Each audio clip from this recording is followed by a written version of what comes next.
record on this. Hi, everybody. Welcome to Thursday Spotlight by Good4Earth. I'm Payal Shah, founder and CEO of Good4Earth.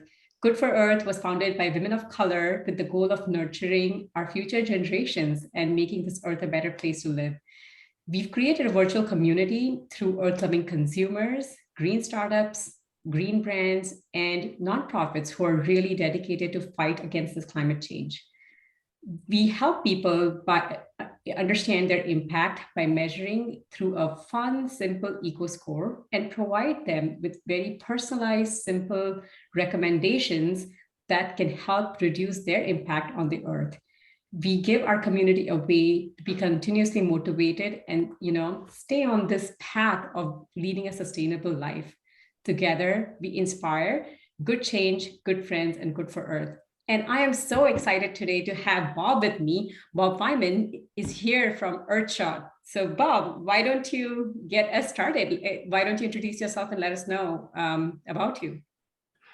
Well, thank you very much, Pal, for inviting me. It's such a pleasure to be here with Good4Earth. We just met each other recently, but we're very excited at Earthshot about what you're doing at Good4Earth. It's a terrific program and has an amazing future ahead, I'm sure. So just a little bit about me, I'm in my second career. My first career was a lawyer in the environmental policy space, where I worked for about 40 years at a major law firm by the name of Latham & Watkins, where I split my time between the Los Angeles and Washington, D.C. offices. Most of my work was in the air quality area. And of course, climate change falls in that umbrella. So when I approached retirement in 2019, I co-founded Earthshot with a colleague of mine, not a lawyer, a clean tech engineer with whom I'd worked, or a clean tech expert with whom I'd worked over a few decades on clean tech projects.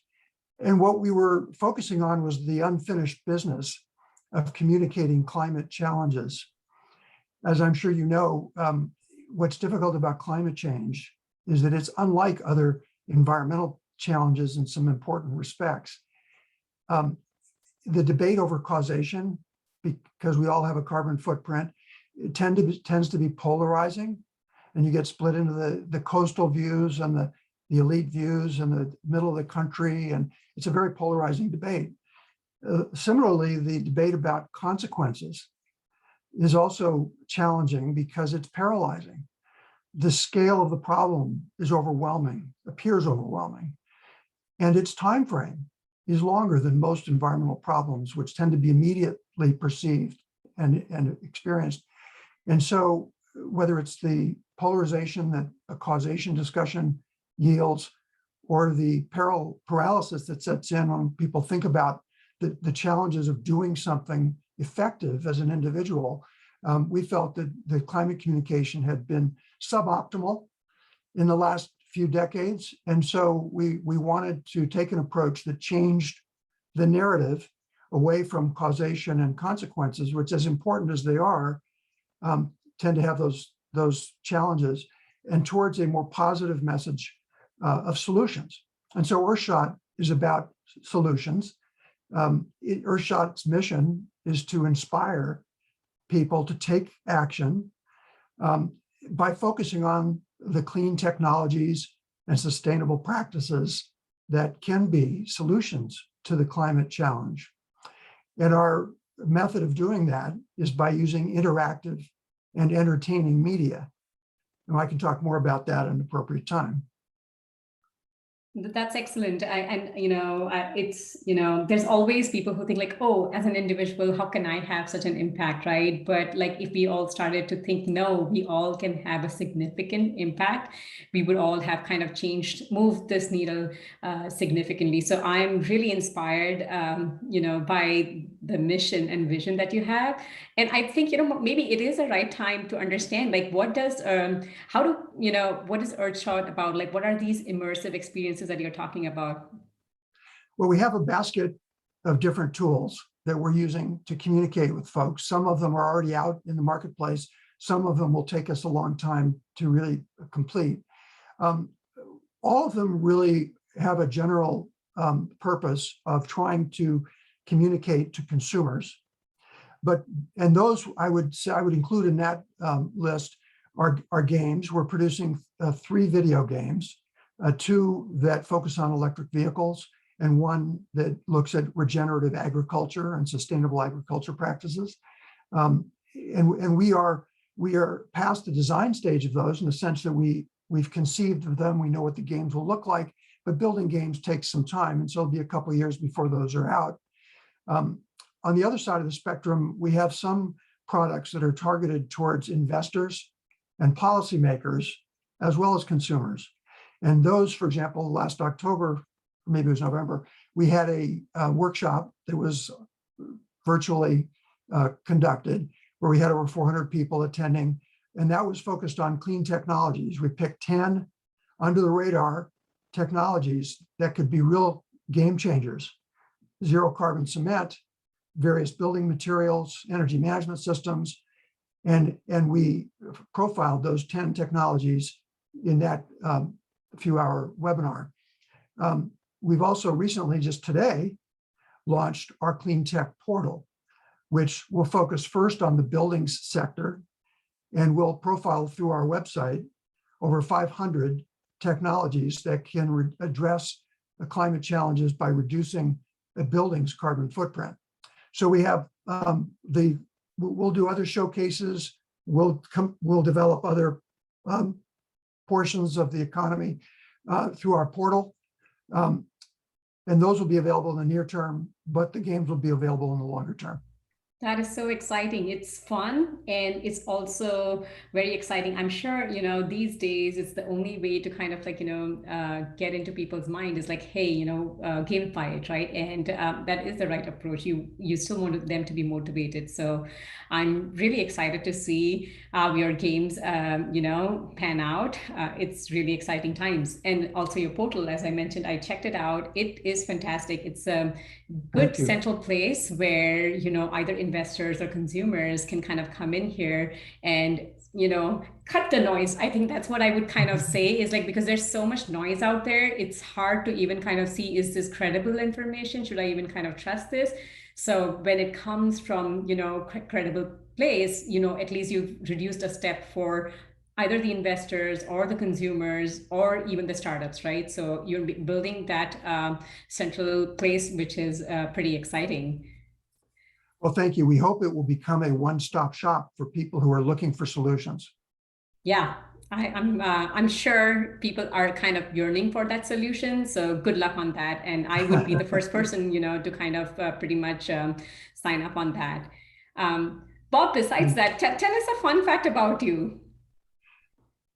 Well, I don't know there are any really fun facts about me, but I'm a woodworker. Grew up in New England, had a family that always did woodworking, and so I picked it up myself. I just completed recently a rocking unicorn for my 5 grandchildren. So wow, okay, of course that's fun. Oh my God, Bob, that's amazing. That is. Do you have pictures of that? Oh, I do. You don't really want to see them here, do you? But I will get it from you offline. I would love to see that. Happy to show you. Yeah, that sounds exciting. A purple sparkly horn because it's a unicorn, and it's a lot of fun. The kids can ride it until they're about 9 years old. So I have 2 daughters. They might go crazy. I think the younger one might go crazy. So yeah, send me the picture and I'll show it to her. Well, I'd never made one before, but my granddaughter asked me to do it. So there you have it. Thank you. Thank you, Bob. So Bob, just as we wrap up this conversation, there's a lot of things that can be done in future, but what is it that people can do today? What do you think, when people are watching this conversation, what should they walk away with? Well, the first thing they should do is they should play your quiz, because your quiz does an exceptional job of walking people through the answers to that question.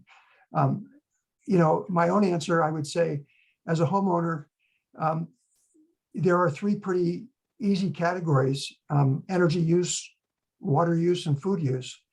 On the energy use side, it's just changing your light bulbs to LED lights can make a huge difference, both in reducing the cost of electricity, but certainly its use. Those for whom it's appropriate should consider installing solar panels. That can make a huge difference, and it pays for itself over time. So that's energy use. On the water use side, which here in California is a particular challenge. People should be thinking about updating their lawn watering practices. A lot of water waste there. A lot of that can typically be moved to drip lines. Really important to prioritize trees because we need those trees to be protected, and they will continue to need water, but drip lines can do that better than sprinklers. So that's worth thinking about. And of course, anytime you can capture and reuse water, that's a really good strategy too. On the food side, anything you can do to really kind of continue the cycle of food to soil and so on, and soil to food can be helpful. So for example, if you're a gardener, you can collect your food waste and use it for compost. I just started that recently, and I was like, oh my God, this has always been so easy. Why wasn't I doing that before? Well, and it's really very exciting. We have a huge composter in our yard, and when you go through it, it creates soil that's richer than anything you'll see. It's exciting. It's reinforcing what's produced by using it is healthier and better. So composting makes tons of sense. Also, if you are in an area where there are farmers markets, a lot of the local farms are the early users of regenerative farming techniques, by which I mean techniques that actually keep the soil healthy and more productive. So by going to farmers markets and supporting your local farmers, you can do a lot to improve the long-term transition to more regenerative agriculture. So I think all those areas, energy use, water use, and food use, there's a lot that people can do starting today. I love it. Thank you so much. These are such practical and easy tips that anyone who's listening to this can get started on. So I really appreciate your time. And it's such an honor to kind of have you and, on this conversation. I've, learned a lot as well. It's just super exciting. So a big thank you from the Good4Earth audience and the team as well. And I hope we continue collaborating. Well, I do too. Thank you so much. It's such a pleasure to meet you and to get informed about what Good4Earth is doing. All the best to you, and we look forward to continued collaboration. Thank you so much, Bob. Thank you.